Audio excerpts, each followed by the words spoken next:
Bonsoir à tous et bienvenue. Très heureux de vous retrouver pour cette première session d'information. Tout d'abord, ces images du vice-président de la République, Tiemoko Méliette Koné, quittant Abidjan hier pour New York aux États-Unis. Il représentera le chef de l'État Alassane Ouattara à la 78e session ordinaire de l'Assemblée générale des Nations unies. Le thème de ces assises est ainsi libellé: reconstruire la confiance et raviver la solidarité mondiale, accélérer l'action en faveur de l'agenda 2030 et ses objectifs de développement durable pour un monde tout plus tourné vers la paix, la prospérité, le progrès et la durabilité pour tous. Au cours du débat général qui aura lieu du 19 au 26 septembre 2023, le vice-président de la République, Tiemoko Méliette Koné, prononcera au nom du président Alassane Ouattara une allocution à la tribune des Nations Unies. Hier samedi 16 septembre 2023 s'est tenue l'élection sénatoriale. Les élus étaient aux urnes pour élire à leur tour les 2 tiers des 99 membres du Sénat ivoirien pour les 5 prochaines années. Le vote s'est déroulé à Gbeke, plus précisément à Bouaké, mais aussi à Katiola, capitale de la région du Hambol. On voit cela dans ce reportage de Charles Tatou. Lycée classique de Bouaké. Centre de vote pour les 2 sénateurs de la région de Gbeke. Les autorités administratives et les superviseurs de la CEI ont ouvert le bureau pour lancer l'opération de vote. 2 enjeux. Premièrement, continuer à consolider la démocratie dans notre pays. Et deuxième enjeu pour nous, c'est que cette élection, comme toutes les autres qu'on vient de vivre, pour nous devra consolider donc les liens fraternels entre donc les fils et les filles de la région. Nous avons 9 bureaux de vote et nous souhaitons que les gens viendront au fur et à mesure. Ici, ce sont au total 385 électeurs qui accomplissent leur devoir civique dans 9 bureaux de vote. Cap sur Katiola, chef-lieu de région du Hambol. Les électeurs des 11 communes dont dispose la région convergent vers l'EPP Katiola 1 qui abrite les 12 bureaux de vote pour l'accomplissement de leurs devoirs civiques. Dans le Hambol, on dénombre au total 424 électeurs. Le scrutin se déroule dans le calme et la discipline. À Bouaké, tout comme à Katiola, les électeurs ont marqué une grande mobilisation pour le vote des sénateurs de leurs régions respectives. Et dans la région du Cavalier, précisément à Guiglo, les élus ont aussi pris part à cette élection sénatoriale visant la constitution de la Chambre haute du Parlement ivoirien. On voit cela en image avec Mamadou Kouassi. Lycée moderne de Guiglo. 5 bureaux de vote sont ouverts dans ce centre, sous la supervision des représentants de la CEI et des forces de défense et de sécurité. Alors, du point de vue, si vous voulez, de la mise en place et du déploiement logistique et matériel, tout est en place. Il n'y a aucun souci. Maintenant, il reste les électeurs. Si certains bureaux de vote enregistrent leurs premiers électeurs, d'autres par contre comptabilisent plus de 50% des votes. Nous avons commencé à 8 heures et pour le moment, nous avons 6 votants. 5 hommes et une femme. Donc nous avons 23 votants sur 32 attendus. Et jusqu'à présent, tout se déroule bien. Le vote se passe dans le calme, dans la discipline. Les électeurs viennent de façon à leur rythme. Aux environs de 10 heures, le centre de vote enregistrait un nombre croissant d'électeurs venus des 4 départements du Cavalier. Des élections qu'ils souhaitent tous apaiser pour accompagner le développement de la région. Il est de mon devoir en tant que citoyen et en tant que conseiller régional de participer vraiment au rayonnement de la Côte d'Ivoire. Voter est un devoir civique et tout citoyen a des obligations vis-à-vis de la nation, vis-à-vis des électeurs et vis-à-vis de l'avenir du pays. Et je souhaite que le meilleur gagne. 2 listes sont en compétition et ils sont 222 électeurs à les départager ce samedi 16 septembre 2023. Rendons-nous à présent dans le nord du pays. Le vote des sénateurs s'est aussi déroulé dans de parfaites conditions dans la région du Poro et du Tchologo. Le point complet avec Ami Sissoko. Sénatorial dans le Poro, jour de vote. Ce sont 441 grands électeurs des 4 départements de la région du Poro, à savoir Korogo, Dikoudou, Sinemateli, Mbengue, qui sont attendus à l'EPP Soba à Korogo. Le commissaire superviseur des régions de Bagou et Poro de la commission électorale indépendante et les autorités administratives étaient sur le lieu pour s'assurer du bon déroulement du scrutin. Les choses continuent telles que ça a commencé. Vous avez vu qu'il y a un réel engouement. Les grands électeurs sont présents dans nos 12 bureaux de vote pour la région du Poro. Et les choses se passent bien pour le moment. On espère que ça va aller jusqu'à 17h pour la fin. Conseillers régionaux et municipaux du Poro sont tous venus accomplir leur devoir civique. Nous avons pris des engagements auprès des populations et en venant maintenant voter massivement nos sénateurs de notre parti, nous donnons les moyens justement d'avoir une voix au Parlement. Après le Parlement, toutes les lois sont transmises au Sénat. Donc je pense que c'est une manière de leur donner une grande force pour pouvoir examiner toutes les lois de la nation. Le nouveau président du conseil régional du Poro, Fidel Sarasoro, n'a pas manqué à son devoir. Je suis très content de voir que ce qui se passe aujourd'hui est un approfondissement de notre démocratie, un approfondissement de la cohésion également, parce que c'est tout cela qui constitue également l'expression de la cohésion sociale au niveau local. Cap fait que dans la région du Tchologo, à 50 km de Korogo, c'est le lycée moderne qui abrite ces sénatoriales. 7 bureaux de vote pour 270 électeurs qui sont venus accorder leur voix à leurs candidats. L'enjeu pour nous, c'est d'abord le développement de la région. Nous pensons qu'il faut choisir quelqu'un qui puisse pouvoir régler et défendre toutes les activités et tout ce qu'il y a dans le cadre du développement de la région du Tchologo. Parmi les électeurs du Tchologo, Tene Birahima Ouattara, par ailleurs président du conseil régional du Tchologo. Les enjeux sont importants. Il s'agit donc d'élire les sénateurs qui doivent, pendant les 5 prochaines années, essayer de réguler toutes les lois, surtout les lois qui concernent les collectivités locales. Donc vous voyez l'importance de cette élection. Bien entendu, le RHDP qui s'inscrit dans une dynamique que tout le monde connaît ici en Côte d'Ivoire est venu donc ce matin pour marquer sa présence. Dans la région du Tongpi, c'est vers 17h que le bureau de vote ont fermé. Les élus de la région ont aussi répondu à l'appel hier samedi. Ils se sont rendus aux urnes pour élire les grands électeurs, pour élire les sénateurs. Le point de cette journée de vote dans l'ouest du pays avec Mamadou Kouassi. Après le bureau de vote de Logoualé qui a donné son verdict à la mi-journée, c'est au tour des 9 autres bureaux de vote du groupe scolaire Péraldi de Mans de procéder au dépouillement et au décompte après leur fermeture à 17h. Des opérations qui se font sous la supervision du commissaire central de la CEI, Kwame Adjoumani. C'est selon le mode opératoire. C'est une situation, quand vous constatez qu'un déroulement se fait de façon pacifique et que tout le monde vient voter libre, accès et retourne à la maison, pour nous sommes satisfaits. C'est la démocratie qui triomphe. Dans la matinée, ils étaient nombreux, ces grands électeurs de la région du Tongpi, mobilisés pour choisir leurs sénateurs. Je suis heureux de participer à ce moment de démocratie. Je suis heureux que dans le Tongpi, ça se passe dans la paix, la cohésion, la tranquillité. Je souhaite surtout que nous puissions continuer à nous retrouver pour qu'ensemble nous bâtissions une région que nous aimons. Toute l'après-midi, les agents de la commission électorale indépendante, en compagnie des représentants des candidats, sont restés à attendre les derniers électeurs. C'est les électeurs qui sont attendus.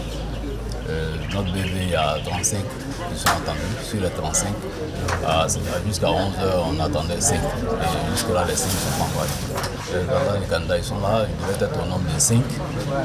Mais il y a le PPAC qui n'est pas représenté. Il y a 4 qui sont présents. Nous avons 36 électeurs, il nous reste 4 que nous attendons avec impatience jusqu'à 17h. Candidature pour les sénatoriales avec 442 grands électeurs. Les bureaux de vote ont aussi fermé à la tombée de la nuit dans le district de Yamoussoukro et dans la région du Bélier. Une journée électorale riche qui a enregistré la participation des conseillers municipaux et régionaux des localités citées. Voyons ensemble le point complet de Walter Amadou Ouattara. De Yamoussoukro pour le compte du district autonome à Ateguakro dans la commune, comme à Toumoudi dans la région du Bélier. Le scrutin s'est déroulé dans le calme et dans une ambiance fraternelle. Nous sommes entre nos frères. Et c'est ce qu'il faut noter en ce qui concerne la région du Bélier. C'est vrai qu'il y a une adversité politique. Et réellement, nous sommes des frères. Nous nous côtoyons au quotidien. C'est les responsables qui sont là parce que nous ne sommes pas nombreux. Nous avons pu sympathiser ce matin, causer avec tout le monde.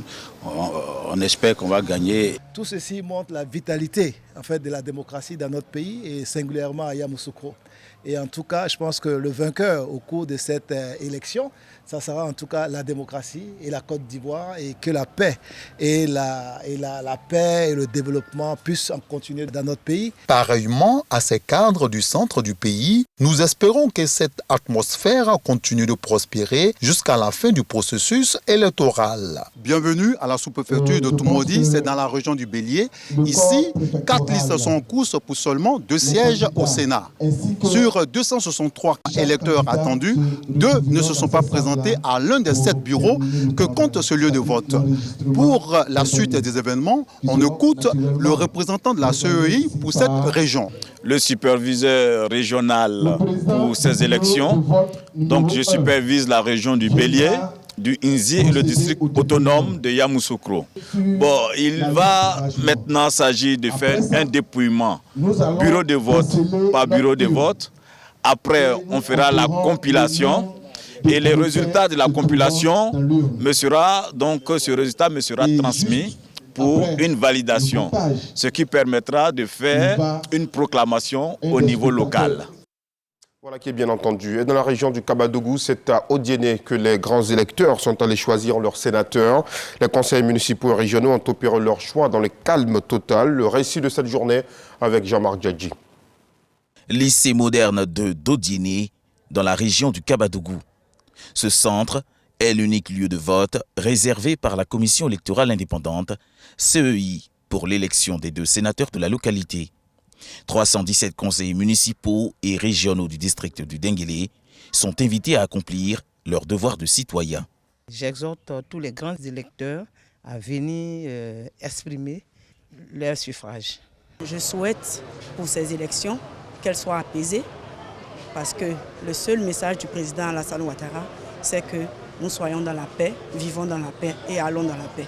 30 agents, superviseurs et commissaires de la CEI locale ont été déployés dans les 30 bureaux de vote du centre. Depuis 7 heures, nous sommes en place et le bureau nous avons commencé les élections à partir de 8 heures. Bon, c'est vrai que tout se passe très bien. Hein. Les électeurs arrivent au compte-gouttes. Bon, quand ils arrivent, il faut d'abord vérifier leur identité, la carte d'électeur, la pièce d'identité. S'ils sont effectivement sur la liste des votants, bon, ils votent. Les mesures sont prises pour le bon déroulement de ce scrutin qui vient de débuter. Nous avons pris des dispositifs pour qu'au moins chaque commune ait au moins un bureau. Donc chaque commune a un bureau et la régionale a son bureau à part. Et on a 10 commissaires, chaque commissaire est habilité à superviser au moins un bureau. Dans le reste de l'actualité, le concours d'entrée dans les établissements publics de formation professionnelle a eu lieu hier partout en Côte d'Ivoire. Ils sont au total 24 768 candidats qui composent pour obtenir le CAP, le BT et le BTS. C'est une première journée de composition qui, dans l'ensemble, s'est bien déroulée. D'ailleurs, vous allez le voir, le directeur de cabinet du ministère de l'enseignement technique, de la formation professionnelle et de l'apprentissage a visité quelques centres dans le lycée technique d'Abidjan hier matin. Le reportage d'Issa Tchonayou. Ils sont 24 768 candidats cette année contre 21 319 l'année dernière qui composent pour le concours d'entrée dans les établissements publics de la formation professionnelle. Ces jeunes sont en lice pour l'obtention du CAP, du BT ou du BTS. Les épreuves c'était facile, il n'y avait rien de compliqué dedans. Et c'est confiance pour la suite. On a terminé l'épreuve de français, les questions étaient bonnes, culture générale également. Et là, présentement, nous traitons la mathématique. Le directeur des examens et concours au ministère de l'enseignement technique, de la formation professionnelle et de l'apprentissage se réjouit de l'engouement des jeunes pour le concours. Ce concours, comme chaque année, a été ouvert depuis le mois de mai. Et les inscriptions se sont poursuivies jusqu'au 25 août dernier. Et cette année, on a constaté un réel engouement. La preuve, on a eu plus de 25 000 candidats. Pour s'assurer du bon déroulement du concours, le directeur des cabinets du ministère de l'enseignement technique, de la formation professionnelle et de l'apprentissage a visité plusieurs centres, dont le lycée technique d'Abidjan. Nous sommes heureux justement qu'il y ait de plus en plus de candidats. Cela dénote de la sensibilisation des populations sur l'existence même de cette méthode de formation qui a été quelque peu négligé dans les années antérieures. Donc nous espérons que cela va aller crescendo et que nous allons pouvoir mettre à la disposition du peuple ivoirien des établissements de formation professionnelle dignes de ce nom. Les résultats seront proclamés le 23 septembre 2023. Et dans l'actualité également, Variétoscope 2023 a refermé ses portes ce samedi. La grande finale de l'émission culturelle à succès de la RTI a réuni des milliers de personnes au Palais des Sports de Trècheville. 5 groupes étaient en compétition. Une finale âprement discutée à l'issue de laquelle le groupe Amamoué Biadaboasso est ressorti vainqueur. Parmi les nombreux prix glanés, le groupe du Sud Comoé repart avec une ambulance médicalisée. Une finale qui s'est déroulée sous le regard du directeur général de la RTI, Fosseni Dambélé. Je vous propose d'ailleurs de l'écouter. Merci. Je voudrais d'abord exprimer toute la gratitude de la RTI à son Excellence le Premier ministre Achille Patrick Jérôme, qui soutient Variétoscope et qui dote cette compétition de prix importants. À la suite, exprimer toute notre gratitude à nos ministres de tutelle, le ministre de la Communication et de l'Économie numérique, Amadou Koulibaly, pour son soutien de tous les instants, et le ministre Moussa Sanogo, ministre du Budget et du portefeuille de l'État, qui ne ménage aucun effort pour permettre à la RTI d'avoir les moyens pour continuer sa mission de service public. Je voudrais féliciter tous les groupes qui nous ont gratifiés de spectacles époustouflants. Et je voudrais aussi remercier toute la direction de RTI 1, l'équipe de production, le NG10, avec le toujours jeune Barthélémy Inabo et ses compères. Merci pour tout ce que vous faites. Merci à Kone Siriki Sil, l'inusable, le talentueux, le grand réalisateur et une des icônes de la RTI. À travers lui, je voudrais rendre hommage à tous ses collaborateurs qui, matin, midi, soir, travaillent pour le bonheur des Ivoiriens, des téléspectateurs, des auditeurs et des internautes. Merci à tous pour contribuer chaque jour à rendre encore un peu plus grand ce rendez-vous de Variétoscope. Et toujours dans le chapitre culture, la 2e édition du prix Marie-Laure d'Ivoire a été lancée récemment à Abidjan. L'initiative de la journaliste présentatrice Marie-Laure Ngoran fait la promotion des Ivoiriens de la diaspora qui excellent dans leurs différents domaines de compétences. Après Paris en 2022, qui a vu la distinction d'une vingtaine de récipiendaires, Bruxelles, la capitale de l'Europe, accueille le 1er décembre prochain la cérémonie. Ils seront, vous allez le voir, une dizaine de personnalités primées, dont 5 qui recevront des prix d'honneur.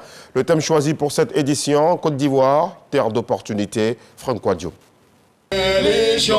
Et de deux, les Marie-Laure d'Ivoire, après la capitale française, tissent leur toile, cette fois dans la capitale belge, à Bruxelles, le 18 novembre prochain.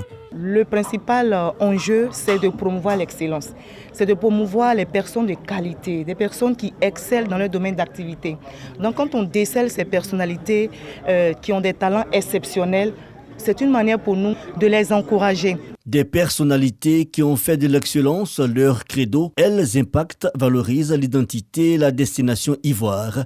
L'essence de cet événement initié par la journaliste présentatrice du 20h sur RTI 1 Marie-Laure Ngoran et ses partenaires.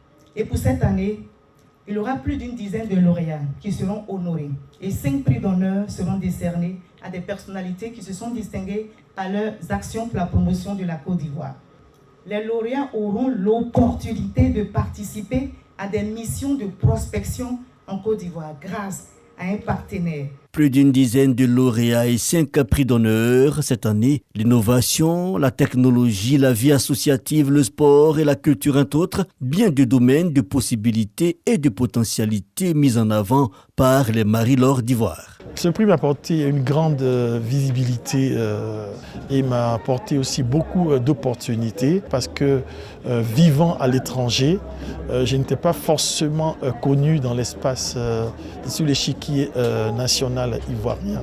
De Marie-Laure d'Ivoire, d'Abidjan à Paris, puis bientôt à Bruxelles, l'événement mobilise de plus en plus. C'est tout à fait naturellement que l'Office du tourisme accompagne les Marie-Laure d'Ivoire, dont l'un des objectifs est de sublimer la destination Côte d'Ivoire. Nous pensons à la diaspora et nous leur disons de venir. Ensemble, nous allons continuer le développement de notre beau pays.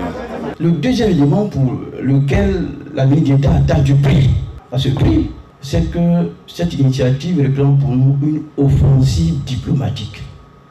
C'est une offensive diplomatique. Le savoir-faire ivoirien à la conquête de l'Europe, mais aussi le savoir-être ivoirien communiqué au monde. La question des Marie-Laure d'Ivoire porte 4 mots. La Côte d'Ivoire, terre d'opportunités. Dans l'actualité internationale, nous venons de l'apprendre, le Mali, le Burkina Faso et le Niger ont signé ce samedi 16 septembre la charte du Liptako-Gourma. C'est un texte qui crée une nouvelle entité, à savoir l'Alliance des États du Sahel. Un texte signé par les dirigeants des 3 pays avec pour but de créer des systèmes de défense collective et d'assistance mutuelle. Et puis, pour finir, en Libye, c'est une véritable catastrophe humanitaire. Environ 10 100 personnes sont toujours portées disparues à Derna, a indiqué le Bureau de coordination des affaires humanitaires des Nations Unies. La catastrophe a par ailleurs fait 170 morts dans d'autres endroits de l'est de la Libye. Les populations qui ont survécu à ces inondations sont tout naturellement encore sous le choc. Nous arrivons au terme de ce journal. Merci aux équipes techniques et de rédaction. Merci à vous aussi pour votre fidélité. Prochain rendez-vous avec l'actualité à 10h sur RTI 1. Merci beaucoup.